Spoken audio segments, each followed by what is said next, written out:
ম্যাকটা ও তো এই ম্যাকটা জোর মানে এদিক ওদিক টানতে চায় না। তো বুঝে গেলেন, স্পেশাল ভাবে আপনি বুঝে গেলেন যে মসজিদ নির্মাণকারী জান্নাতে যাবে, এটা আপনার বিশ্বাস হয়ে গেল।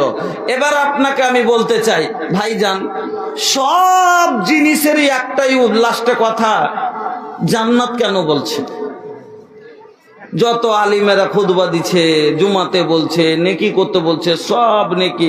এই নামাজ পড়ো নেকি পাবে, নেকি থাকলে কি জান্নাতে যাবে। রোজা করো নেকি পাবে, নেকি থাকলে জান্নাতে যাবে। আখির ফের এখানে জান্নাত কিসের জন্য বললেন? মসজিদ বানাও জান্নাতে যাবে। আখির জান্নাতটা কি জিনিস গো? জান্নাতটা আছে কি যে যার জন্য সব লাস্টে একটাই কথা, জান্নাতে যাবে? তাইলে শুনেন, এবার জান্নাত হলো মুমিনদের, আপনার আমার